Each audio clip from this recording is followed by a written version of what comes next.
to this Virgo inspired reading for June 2025. I am working with the symbolism of the tarot cards and Western astrology. I am not a fortune teller. I am not doing predictions. I'm merely uncovering layers of consciousness, hopefully bringing new perspectives and some inspiration for your situation. In the first part of the reading, I will do a general energy for you, and in the second part, relationship dynamic. So this can be any relationship, doesn't have to be romantic, but of course can be romantic. Oh my God. The ball is rolling. And yeah, we're gonna start.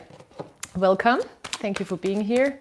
And let's see what wants to come out for us at this time. Virgo, I just did a German Virgo reading and it was really positive. Let's see. Oh wow, the sun, yeah, already starting good. And let's see what wants to come out for us at this time.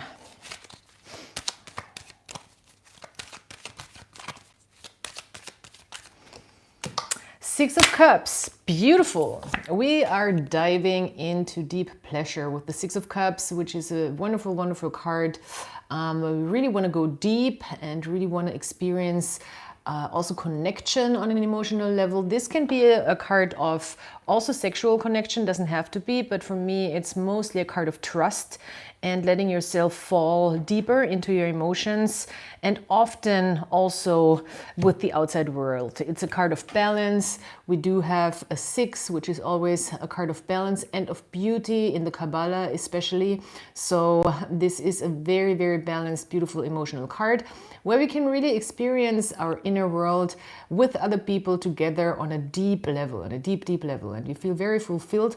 And it's a feeling that life is gifting us, a feeling of pleasure, a feeling of safety, a feeling of security, of emotional pleasure, of trust, and of being also taken care of and protected in a way. So very, very beautiful. It's really, probably, yeah, it's the most balanced. The sixes are always the most balanced and the best established energies in the cards, so this is always a good thing. We can go deep now. We can really trust that we can go deeper now. The Star, wow, Aquarius energy, if you're connected to that in some way. The Star card, of course, is also this wonderful card where we are really at a place where we know that we're at the right place at the right time. This is a card of hope. It's a card of faith, but also a card of deeper knowing that we are co-creating with the universe, a deeper knowing that we are part of a bigger picture and that we are perfect, in perfect harmony and in a perfect dance with this bigger picture. The Star is very much concentrated on themselves in a sense that they tap into an authentic self. They are not afraid to show themselves. They are capable of making themselves vulnerable, which is also beautiful in combination with the Six of Cups. And at the same time, it's a very strong energy. It's not a weak, vulnerable energy, but a strong, vulnerable energy, being yourself and being in complete harmony with a bigger force also. And this is what this card is representing here. This goddess Nuit, it's actually what's representing, sitting here in the middle of the universe with the globe in the back. This is the planet Earth, and we have the Star of Venus. We have so much going on in this card, and she's pouring the ambrosia from above on her head, and she's pouring out what she doesn't need anymore, and she's washing herself with a cosmic force, with cosmic ambrosia. So this is a very beautiful card. So we are really in our light. We are really trusting that we are exactly at the right place at the right time. This is what I like to say with the Star card. And we're really trusting that we are working with the universe and that we are part of something bigger. At the same time, we are very much in our individual selves. Wonderful. So next up, so what we are, I mean, this can't get much better. This is just a very, very pleasurable moment in time. Ooh, the Queen of Wands and the Seven of Swords. All right. The Queen of Wands is a great card for creativity, for a spark that we are really inspired to get what we want. This is the businesswoman, this is the witch, this is the emancipated woman, this is the go-getter woman, this is also, in a sense, the feminist woman. She's very free and open, and at the same time very tapped into her intuition. When we look closely, she has her eyes closed and she has her hand on this big cat. So she knows how to handle the force within her, the beast within her, and she knows when to act and how to act. She's a big actor, a big player, and she's very attractive. She knows how to get what she wants. She can be somewhat aggressive when she's going overboard, but it is in general a warrior energy, but it doesn't have to necessarily be bad aggressive. It's just like a fighting energy that she's really getting what she wants. I like this one quote in particular that I often remember when I read this card of Crowley himself. He's saying when she's ill-dignified or when she's out of balance, that she can, her bite is so strong that when she misses the target, she breaks her jaw. So we have a lot of force. We need to also be careful how to use that force, of course, but she can really, really, really make things happen. So this is a beautiful energy. I am a little confused about this Seven of Swords, I have to say. So let's talk about that. Let's unpack that, because this is all so balanced and too perfect, maybe, that this had to come out in a sense. The Seven of Swords, we might be battling, and we might be in a place where we really can look deeper into all the reasons we give ourselves not to do something. This is the Seven of Swords. The Seven of Swords can be doubts or looking away from certain realities, or not even realities, facts, I want to say, and not considering all the truths or letting false truths work against ourselves. So this can be all the reasons why something is not working, and these swords kind of represent all these reasons why this big truth in the middle is maybe not the essential truth, and it's attacking an essential knowing. So it's all these different thoughts, maybe also coming from the outside, and it's a mental moment, it's a mental game. So this is not real. This is something that we make up, or that comes from the outside world and makes us doubt ourselves. Or it is a card also of taking shortcuts, that we don't take everything into consideration and we just want to make a fast move, which would not really be too much of a thing that I'm seeing here with these cards that are laying here, because we're not in like a hectic or insecure place, quite the opposite. So we want to maybe ask ourselves, why are we taking shortcuts? Why do we have to take shortcuts if we actually know what we want, if it feels good, if we feel like we are at the right place at the right time? Underneath here we have the Chariot. Also, like, maybe it's really just like a little bit of anxiety, where we feel like, wow, now I feel like really capable of doing what I need to do and taking that step into that direction, which would be the Chariot. Maybe some doubts can creep in. This is representing, for example, things like, I can't do it because, I can't do something because I'm to this or to that. And we're kind of attacking what we actually know to be true, not to be true, or we're kind of weakening our truth by questioning too much, or by also looking away. This is also a little bit of a dangerous thing with the Seven of Swords, that we look away from certain facts, that we think things are too easy, they feel too good, oh, it's gonna work, but we really don't take everything into consideration, which I don't necessarily see here. I feel like it's more like a doubtful energy that we have to kind of face, and really face all the facts that tell us why something is not possible. And even if they're there, and even if they're true, it's not even that it could be actually truths that might be logical. It doesn't mean that it's completely rubbish, you know. It could be the things that might make sense why something is not working or something could not happen, but we just gotta do it anyway and see where it's going. All right, the relationship. So there's something already coming out. Something needs to be uncovered here when it comes to you and your relationships, or maybe you're not showing something. It doesn't have to be a romantic relationship, as I said. Seven of Swords. It is the first intention I get with this card is you might want to state your boundaries clearer or show your boundaries a little better and make them more open or communicate them more openly or show them more openly. Maybe people don't see your boundaries. Maybe you don't show them enough, even though you have them, you know, but maybe you don't reveal them too much. And this can be, because this can be a deceptive energy as well, because we're deceiving ourselves. And we might be deceiving others also by not showing where our boundaries are, even though it might be, again, a protective thing.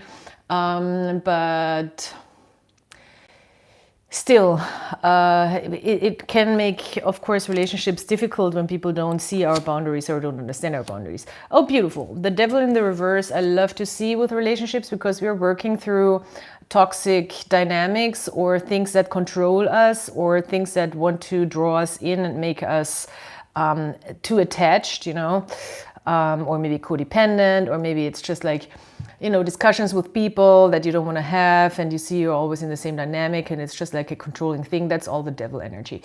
Also temptation, which is the same thing. You know, we're not going to get tempted by those tactics that keep us in this cycle.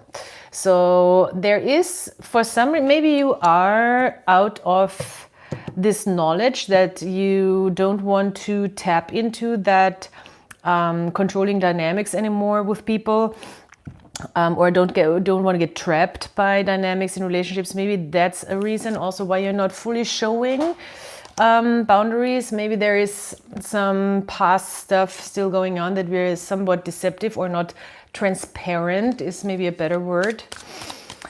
But still, at the same time, the devil in the reverse is a good thing, because we're kind of keeping those tendencies in check that keep us too much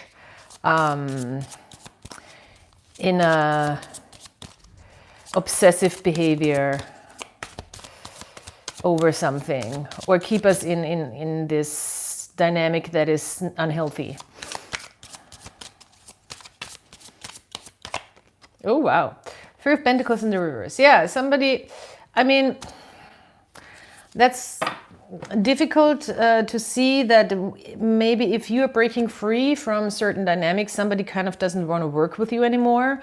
Or you are seeing that somebody is really not taking responsibility for something, and you kind of are not gonna make the mistake of getting drawn in to take on more, or make somebody try to, you know, change their mind or change their approach or change how they take. You cannot. This could be a tactic that you know that somebody might want to draw you in. It could also be a working relationship, very well so, because with the devil, it often is about working. It's an earth sign and about results. With the Three of Wands and the Three of Pentacles in the reverse, it is really a question of, can somebody take on the job, or can I work with this person, or does this person, are they juggling other things? Does this even have to do with me? You know, sometimes people just don't have the resources, time, money, health. Maybe they have too much on their plate and they just cannot step up to the occasion. And whatever the reason is, you're just not making the mistake to trying to control that, which is a good thing, and keeping your boundaries. And maybe that's why those Seven of Wands were kind of hidden in the beginning, because it's like you don't have to, you know, make your boundaries hurt so much. You just have to act accordingly so people can realize by your actions that this is not gonna work if they don't step up. There is still, oh wow, okay, and there's change. Nice, I like it. Good job, Virgo, smart, good, smart play. There is still a lot of openness to learning on an emotional level, a lot of curiosity, a lot of gentleness, and not a lot of maybe even romantic feelings for a person, but there is still a lot of open-heartedness and willingness to give and to understand, also on an emotional level, and to connect. And there is also a mutual wish or understanding that this is an opportunity to grow and to learn on an emotional level. This is all the Page of Cups. Beautiful. So the Page of Cups brings change, and it is a card of change. And at the same time, we have the Two of Pentacles, which is also the card of change. So we want to just keep this flexible. We want to stay flexible. We want to stay light-footed, I want to say, with the Two of Pentacles. We want to stay light-hearted with the Page of Cups. And we want to commit to what we believe in, not necessarily the Hierophant always, and I get really upset about that because everybody's like, this is a marriage card. Yes and no, but it is really about committing to your beliefs and to live them in a way that it becomes a religion. That is what the Hierophant represents. Yes, this can be connected to marriage, of course, and it's more like a spiritual marriage. But the essence of this card is really stay committed to what you believe in and act it out. And you have a lot of spiritual wisdom right now, and you can be committed to the course. So, of course, in this combination with cards, this can be a romantic thing where both are committed to the same idea, and that would be, of course, the best case scenario. But what I really love about this reading is that we have a Two of Pentacles coming out here that is a card of change, and it's change is stability. So that's facts. Facts, you guys. All right, so let's pull one more oracle card. In the description box, you find all the information that you need. There is so much good stuff, all the card decks and my website and my art and my music stuff and private readings and so on and so forth. So yeah, check it out. Please like, subscribe, comment. That would be amazing and help a YouTuber out. Oh, happy thoughts. Okay, nice. Happy thoughts, Virgo. To feel better, try to think of something beautiful. And this is not toxic positivity. This is just bringing in thoughts and worlds, inner worlds, maybe activating inner worlds that just feel beautiful, you know, inviting in beautiful thoughts. It's about dreaming also a little bit, about daydreaming, about relaxing, about experiencing the beautiful things as well. Maybe you can also have some input that helps you to activate those more happy thoughts, because it's not positive thoughts, it's happy thoughts. So it's really about taking the time to indulge in the happy feeling, and that's what we have here as well. Taking time for pleasure. So yeah, I love this, Virgo. That's a great reading. Thank you so much for being here, and please come back next time. I will continue doing a couple of readings now. I think I will do Libra, I will do Scorpio, so if you want to go over to my channel and check those readings out, I will be live right now. And otherwise, of course, you can watch all of those readings also after I put them on the channel and I'm not live anymore. So yeah, thanks, and I'll talk to you soon. Goodbye.